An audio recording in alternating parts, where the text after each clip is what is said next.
our civics lesson. Today, we are going to learn about globe, the representation of the world. I know you are all excited about this, but before that, I want you to have a prayer first. Let us talk to God. Lord God, we thank you for giving us so much blessing.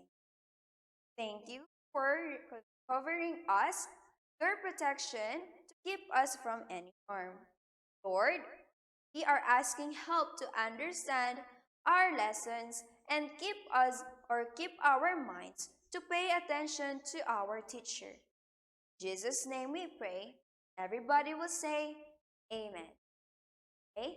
Now, here is our table of contents. We are going to learn globe. Well, what is globe and what is it for? Why do we globe? Second, we are going to have the meridian and parallel. These are the two kinds of imaginary lines that can be found on globe. Okay? The equator, latitude, longitude, and well, these are the lines that you will see also on globe. And for how to locate places using the globe. Well, globe is the replica of the earth, right? And in here, in last topic, the instructions will be given to you on how to use the globe. Now, let's get started. Well, globe is an important tool and in studying to understand the different parts of the world.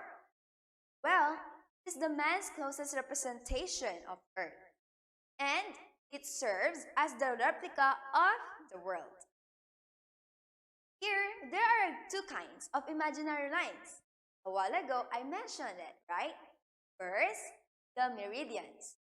Well, meridians are lines that meet at the poles, North Pole and South Pole.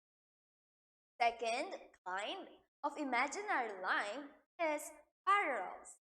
Well, parallels, these are the lines that run in east to west direction around the globe.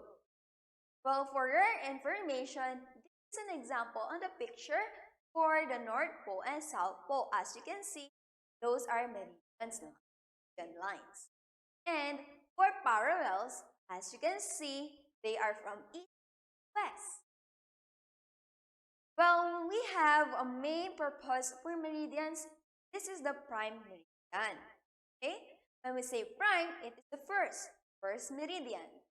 It is on an imaginary line that runs from the North Pole to the South Pole. And it is sometimes called the zero meridian. Well, for equator, another line that you can find on the globe. Equator, as we examine the globe, you can see the horizontal line that divides the globe into two, right? Well, later on, I will show to you some pictures. It is called the equator, this one. And did you know that the world of the Philippines can be found near the equator? That's why we have been called as the tropical country. International date line. These are important lines. You must remember, okay, kids? The time zone that lines up roughly along the 180 degree longitude follows the international date or the IDL. The international dateline or the IDL is the meridian where the date and the day change. Yes, you're right. If you're thinking about this international dateline, this is what we use to know the date. Well, as you can see, it is in the middle of the Pacific Ocean. Next, the distance is known as latitude and it expressed in the degree. That is the latitude. For latitude, there is also the parallel. Okay? They're used to measure distances or positions of a place north or south of the earth. Here, example of the next. have the longitude. Okay? This is also the imaginary line, but in a vertical. It is called the meridians. Okay? They are used to describe the longitudes of a place, and longitudes are measured by degrees. Longitudes tell whether a place is east or west. And that is a while ago that latitude is in horizontal line. Next, the grid is the last part for the imaginary lines. Well, for a grid, as the lines of the latitude and longitudes, they create or they form a grid. The grid makes it possible to identify places on Earth and record their exact locations, north or south of the equator and east or west of the prime meridian. Example picture that is,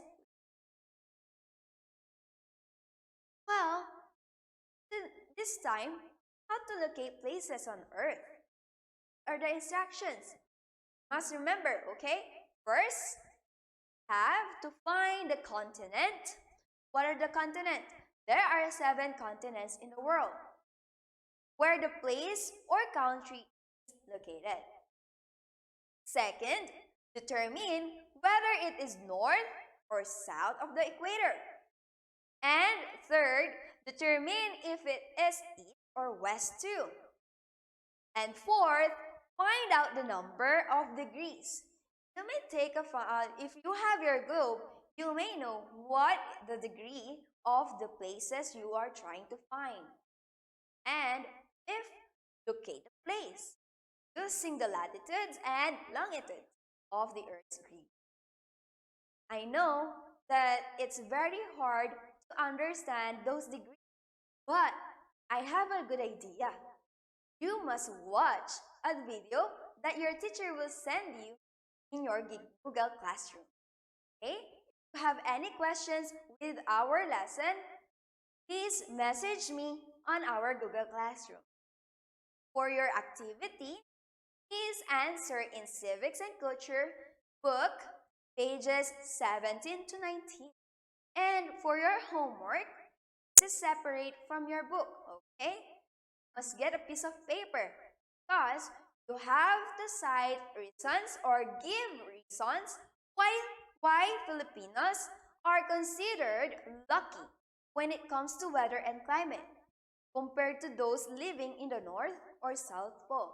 A while ago, I told you that the Philippines is also called the tropical country. And that means many fruits or vegetables or other crops that can be found in our country are more delicious. Please write in a piece of paper as a paragraph. Don't forget that 5 to 10 sentences must create. Okay? Thank you for listening and for watching. Well, I will leave to you a quote. Education is what remains after one has forgotten, and what one has learned. Quote is from Albert Einstein. Don't forget that education is the key to success. And please don't forget to answer your activities, alright? Because your teacher will give you additional points once that you finish them completely. Have a nice day, kids. Bye!